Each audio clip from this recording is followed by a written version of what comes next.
యానంలో మరోమారు విజయం సాధించిన ఎమ్మెల్యే మల్లాడి కృష్ణారావుకు కేబినెట్లో 4వ సారి మంత్రిగా చోటు దక్కింది. ఇవాళ పుదుచ్చేరి శాసనసభకు 5వసారి సీఎంగా రంగస్వామి ప్రమాణ స్వీకారం చేయనున్నారు. సీఎంతో పాటు 2 సీనియర్లకు మంత్రులుగా ప్రమాణ స్వీకారం చేసేందుకు కేంద్రం అనుమతించింది.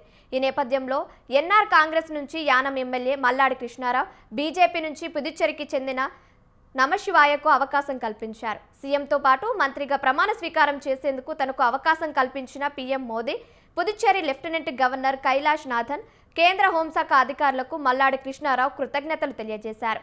యానం నియోజకవర్గ ప్రజలు, ఇతర రాష్ట్రాల్లో తనను అభిమానించే ప్రజలకు ఈ సంతోషకరమైన విషయాన్ని తెలియజేసేందుకు మల్లాడి ఆనందం వ్యక్తం చేశారు.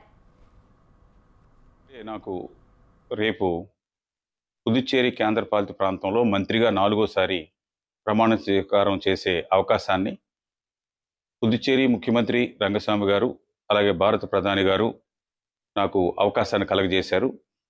దీన్ని ఈ వీడియో ద్వారాగా మీకు, ఈ ఛానల్ ద్వారాగా మీకు తెలియజేస్తూ ఉన్నాను.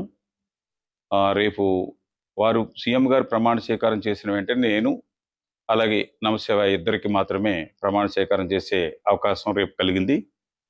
తక్కువ టైంలో మీకు తెలియచేయకపోవడం ఇది బాధగా ఉన్నా కానీ, రేపు ఉదయం 9 గంటలకే మన ఇంటి దగ్గర ఇక్కడ జరుగుతున్న ప్రమాణ స్వీకారం కార్యక్రమాన్ని లైవ్లో మీరు చూడొచ్చు. అందరూ కూడా ఆ కార్యక్రమంలో మీరు పాలు పంచుకుంటారని, 1-2 రోజుల్లోనే యానం నేను మళ్ళా పాండిచ్చేరి నుంచి బయలుదేరి వస్తున్నాను. మీ అందరినీ కూడా కలుస్తాను.